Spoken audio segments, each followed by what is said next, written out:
ناظرین، middle asset میں ایران کے بعد اسرائیل دوسری بڑی جنگ کس سے کرنے جا رہا ہے اور وہ کس کو اپنا دوسرا بڑا دشمن ڈکلیئر کر رہا ہے انہی دنوں،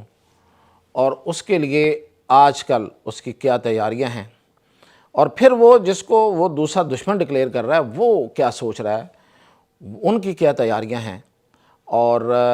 ایک دوسرے کے خلاف اس وقت بیان بازی چل رہی ہے۔ صرف بیان بازی نہیں بلکہ میں نے لفظ تیاریاں استعمال کیا، وہ تیاریاں بھی ہو رہی ہیں، تو وہ کس لیول کی ہیں اور کون سی جنگ ہے اور کیسے ہو سکتی ہے، اور دونوں اسرائیل اور اسرائیل کا وہ مخالف، ان کا تقابلی جائزہ کیا ہے، یہ ایک دوسرے کے ساتھ کس طریقے سے فوجی لحاظ سے پیچھے اور آگے اور آگے اور پیچھے، تو ان تفصیلات کے ساتھ میاں طاہر۔ تو سب سے پہلے تو میں آپ کو بتاؤں کہ ایران کے حوالے سے اسرائیل کی تیاریاں جو ہیں وہ مکمل ہیں۔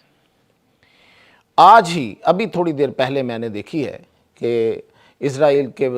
جو وزیر اعظم ہیں ان کے آفس کی طرف سے آفیشلی ایک AI جنریٹڈ فوٹیج جاری کی گئی۔ اس میں ایک B-2 بومبر جو کہ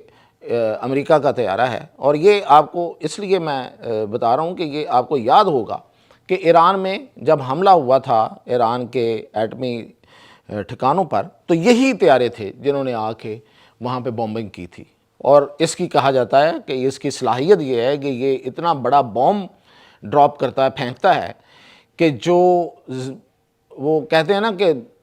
اب میں بہت بڑی دعویٰ تو نہیں کروں گا لیکن بہت گہرائی میں جا کے یہ چیزوں کو اکھاڑ پھینکتا ہے۔ تو اس کی انہوں نے فوٹیجز بھی بعد میں جاری کی، گو کہ اس پہ بڑے شکوک و شبہات کا اظہار بھی کیا گیا کہ پتہ نہیں یہ بوم جو ہے یہ تباہ پوری طرح کر سکا یا نہیں کر سکا، لیکن امریکہ کو پورا یقین تھا اور اس کی پوری وکالت کی گئی ہے۔ اس کی بعد میں ویڈیوز جاری کی گئیں کہ دیکھیں جی یہ تباہ کر دیا ہے۔ تو یہ وہ والا B-2 بومبر ہے۔ اس کی ایک AI جنریٹڈ یعنی کہ آرٹیفیشل انٹیلیجنس سے بنائی ہوئی ایک ویڈیو ہے۔ وہ ویڈیو یہ ہے کہ یہ میں ابھی آپ تصویریں دیکھ سکتے ہیں، میں آپ کو ویڈیو تو نہیں دکھا سکتا، یہ تصویریں آپ دیکھ رہے ہوں گے کہ یہ بومبر آ رہا ہے اور اس میں دو کھڑکیاں اس کی کھلی ہوئی ہیں، اور ایک طرف ٹرمپ بیٹھا ہوا ہے اور دوسری طرف نیتن یاہو بیٹھا ہوا ہے، اور دونوں نے کالے شیشے کی گلاسز لگائی ہوئی ہیں اور ایک دوسرے کو دیکھ رہے ہیں اور بڑے فاتحانہ انداز میں۔ تو یہ دراصل اشارہ ہے اس چیز کا کہ یہ B-2 بومبر آ رہے ہیں، اور یہ جو پیچھے نیچے جو جتنی جگہ ہے نا، وہ جو ٹیرین ہے وہ صحرائی علاقہ دکھایا گیا ہے کہ وہ صحرا سے ہوتے ہوئے آ رہے ہیں۔ تو یہ اس کا سادہ اور سیدھا مطلب یہ ہے کہ اب دوبارہ سے وہ امریکہ کو راضی کر چکا ہے نیتن یاہو کہ وہ اپنے B-2 بومبر بھیجے اور پھر آ کے ایران پہ بمباری کرے۔ تو یہ تو ہے اس کی ایران کے حوالے سے تیاری۔ میں نے آپ کو گزشتہ دنوں ہی بتایا تھا کہ اس تیاریوں کے بارے میں، اور اس کے جواباً جو ایران تیاریاں کر رہا ہے، کیونکہ ایران کو پوری طرح سے پتہ چل گیا، سگنل مل گیا ہے کہ وہ اس کے خلاف کارروائی کرنے والا ہے۔ لیکن اس کے بعد، اور بلکہ اس کے بعد کیا، اس نے وہ تیاریاں بھی شروع کر دی ہیں، وہ ہے کہ وہ ترکی کے خلاف جنگ چاہتا ہے اسرائیل، اور وہ جنگ کا میدان جو ہے وہ ہے سائپرس، جسے کہتے ہیں قبرص۔ قبرص آپ کو پتہ ہے کہ یہ وہ علاقہ ہے جو یونان اور ترکی کے درمیان ایک متنازع علاقہ ہے، اور یہ قبرص جو ہے اس پہ 1300 سال ترکی نے حکومت کی ہے۔ جو ترک خلافت تھی اس وقت یہ ترکی کے زیر اثر رہا ہے۔ اب یہ جو دو حصوں میں یہ تقسیم ہے اس وقت، ایک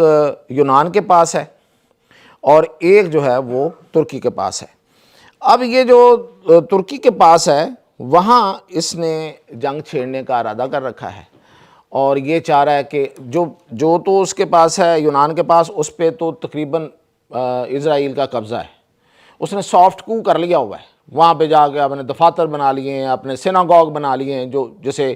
ان کی عبادت خانے ان کو سیناگوگ کہتے ہیں، وہ بنا لیے ہیں۔ وہاں پہ جا کے ان کی مذہبی ٹریننگ ایوری تھنگ وہاں ہو رہی ہے۔ آپ سمجھیں کہ جس طرح اس نے فلسطین پہ قبضہ کیا ہے، دوسرا قبضہ اس نے سائپرس پہ کر لیا ہے جو یونان کے پاس ہے۔ اب وہ یہ چاہتا ہے کہ جو ترکی کے پاس ہے وہ بھی حاصل کرے۔ اب اس کے لیے ابھی 2 دن اس نے ایک کانفرنس کی ہے جو سائپرس، یونان اور اسرائیل کی مشترکہ کانفرنس تھی، اور اس کانفرنس کا موضوع اور مقصد یہ ایک تھا کہ وہ ہم نے حاصل کرنا ہے جو ترکی کے پاس ہے، سائپرس ہے، یعنی کہ اردو میں، عربی میں اسے قبرص کہتے ہیں۔ اب اس معاملے پہ جنگ ضرور ہوگی، کیونکہ ترکی اس کو کسی صورت نہیں چھوڑے گا۔ وہ ترکی تو بلکہ دوسرے حصے پہ بھی دعوے دار ہے، کیونکہ وہ اس کے پاس رہا ہے، اور اسرائیل جو ہے وہ ہر صورت اس سے پنگا کیوں لینا چاہتا ہے؟ کیا صرف قبرص حاصل کرنا؟ نہیں، ایسا نہیں ہے۔ اصل پرابلم یہ ہے کہ جو ترکی ہے وہ فوجی لحاظ سے اس خطے میں سب سے مضبوط اسلامی ملک بن گیا ہے۔ نیوی میں اس کی طاقت اب تقریباً آپ سمجھیں کہ اس خطے کی حد تک تو ناقابل تسخیر ہے۔ اس نے نیوی میں اب دنیا کا جو بڑا بیڑا ہے، 300 میٹر کا لمبا بیڑا، وہ اس نے بنا لیا ہے۔ پھر ڈرون ٹیکنالوجی میں وہ اتنا آگے نکل گیا ہے کہ شاید ہی کوئی ملک اس کے قریب پہنچ سکے چائنا کے علاوہ۔ اور پھر اس نے ایک ڈرون فائٹر جہاز ایسا بنا کے اس نے تجربہ کیا ہے کہ جناب وہ دنیا حیران رہ گئی ہے کہ بغیر پائلٹ کے جہاز، فائٹر جہاز اڑتا ہے اور اسی طرح ساری جنگ لڑتا ہے جس طریقے سے F-16 لڑتا ہے۔ F-16 کے ساتھ انہوں نے اس کا مقابلہ کر کے اس کا مظاہرہ دکھایا باقاعدہ۔ تو اس کے علاوہ میزائل ٹیکنالوجی میں بہت آگے ہے، اور پھر یہ کہ وہ طیارے بنا رہا ہے خود سے، جو کہ مطلب 5th جنریشن طیارہ کان جو ہے، میں نے آپ کو کئی دفعہ اس کی تفصیلات بھی بتائی ہیں،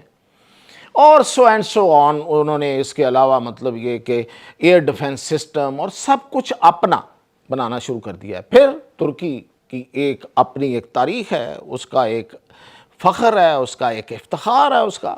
کہ ہم نے پوری دنیا پہ حکومت کی ہوئی ہے۔ وہ ایک قوم ہے، وہ ایک نسل ہے،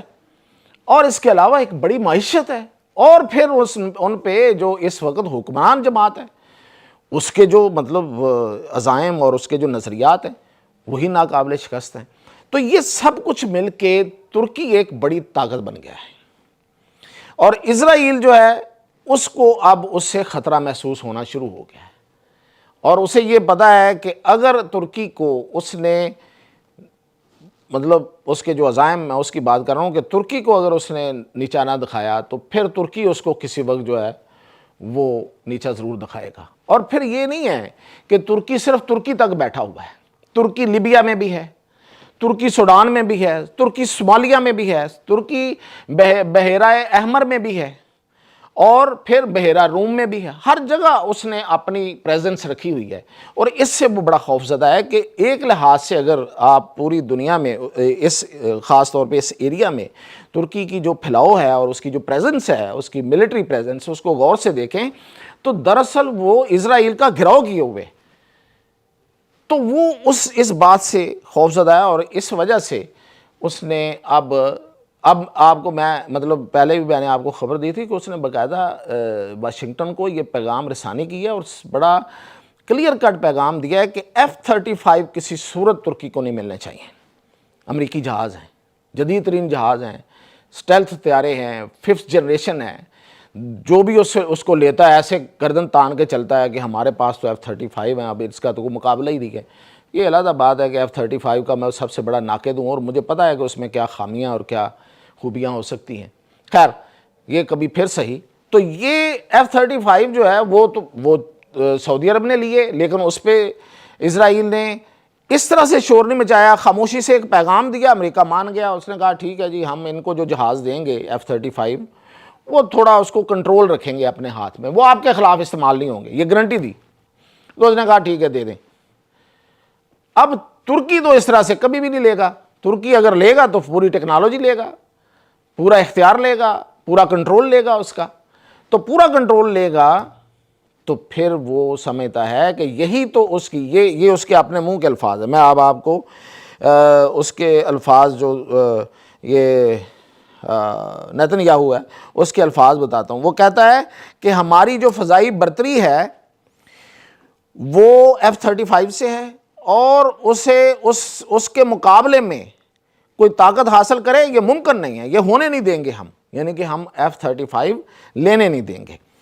پھر اس نے اپنے آپ کو یہ جو میں نے جس کانفرنس کا ذکر کیا نا، جس میں جو اس نے 2 دن کی کانفرنس کی ہے، اس میں اس نے کیا لفظوں پہ غور کریں، اس کے عزائم دیکھیں اس شیطان کے، کہتا ہے کہ جو اسرائیل ہے وہ علاقائی طاقت ہے، صرف علاقائی طاقت نہیں ہے، یعنی کہ ریجنل پاور ہی نہیں ہے صرف، بلکہ وہ کہتا ہے کہ کئی لحاظ سے وہ عالمی طاقت ہے۔ آپ مطلب اس کے عزائم اور اس کے آگے بڑھنے کے اور وہ جو اس کی شیطانیت جو ہے اس سے واضح ہوتی ہے۔ تو اس کے مقابلے میں پھر اردوان نے بھی ایک وہاں پہ جواب دیا ہے۔ اس نے کہا ہے، غور سے سنیے گا لفظ، اس نے کہا تاریخ گواہ ہے کہ ہم پناہ گاہ ہیں، ترک، اس نے کہا ترک، ہم ترک دنیا کے لیے پناہ گاہ رہے ہیں اور خاص طور پہ مظلوموں کے لیے۔ ہم نے ہمیشہ، اردوان کہہ رہا ہے، زبان، مذہب اور نسل سے بالاتر ہو کر لوگوں کو پناہ دی ہے، جو بھی مظلوم تھا۔ پھر اس نے بڑا ڈائریکٹ وار کیا، اس نے کہا ہے کہ جب یہودی نازیوں سے، یعنی کہ جرمنی میں ان کے ظلم کا شکار ہو کے پوری دنیا میں پناہ ڈھونڈ رہے تھے، اس وقت بھی ہم ہی تھے جنہوں نے ان کو پناہ دی ہے۔ اور پھر اس نے بتایا ہے کہ کہاں کہاں پناہ دی ہے۔ اس نے کہا ہے کہ ہم نے آپ کو، اگر اس میں کاکس کا لفظ ہے، آرمینیا، آذربائیجان، جارجیا، ان سب علاقوں میں ہم نے پناہ دی ہے، کیونکہ اس وقت یہ خلافت عثمانیہ کے ماتحت تھے یہ علاقے۔ پھر اس نے کہا ہم نے بالکن سٹیٹس میں آپ کو پناہ دی، یعنی کہ بلغاریہ اور یہ جو اسٹونیا اور یہ جو سٹیٹس ہیں، ان کو بالکن سٹیٹس کہتے ہیں، ان پہ بھی ان کا کنٹرول تھا۔ پھر انہوں نے کہا ہم نے آپ کو افریقہ میں بھی ہم نہیں پناہ دی، ایشیا میں بھی ہم نہیں پناہ دی۔ کیا بات کرتے ہیں، بڑا منہ توڑ جواب دیا ہے کہ ہم تو پناہ گاہ رہے ہیں، ہم کو آپ آنکھیں دکھاؤ گے؟ اور پھر اس نے کہا ہے کہ ماضی میں بھی ایسا کیا ہے، آج بھی کر رہے ہیں، آئندہ بھی کریں گے، لیکن ترکوں کے حقوق پر کوئی آنچ نہیں آنے دیں گے، وہ بحیرہ روم ہو یا بحیرہ ایجین ہو، یہ دو سمندر ہیں جس پہ اس وقت اس کی پریزنس ہے۔ اور یہ تو میں نے آپ کو بتایا کہ جو اردوان نے جو کہا، اب ایک ترکی کا ایک بڑا اخبار ہے، اس نے ایک اپنی بڑی سرخی لگائی ہے اور اس نے کہا ہے کہ اسرائیل اس وقت ترکی کا سب سے بڑا دشمن ہے، ترکی بھی اس کو اپنا بڑا دشمن قرار دے رہا ہے۔ تو اس لیے ان ساری، اگر آپ دیکھیں یہ جو میں نے بیانات اور یہ ساری تیاریاں، اس کے اگر آپ جائزہ لیں تو دراصل یہ ایک بڑی جنگ جو ہے وہ شاید ہونے والی ہے۔ ایران کے ساتھ تو ایسا جنگ نہیں ہے، ایران پہ تو وہ حملہ کرے گا اور اپنے وہ مقاصد حاصل کر پاتا یا نہیں کر پاتا یہ تو وقت بتائے گا، لیکن وہ حملہ کرے گا اور نکل جائے گا۔ لیکن ترکی کے ساتھ جب اس کا، اگر وہ اس کا پڑتا ہے، پنجے سے پنجہ ہوتا ہے، تو پھر ترکی اس کو سبق سکھائے گا۔ تو یہ تھی اب تک کی اپڈیٹ۔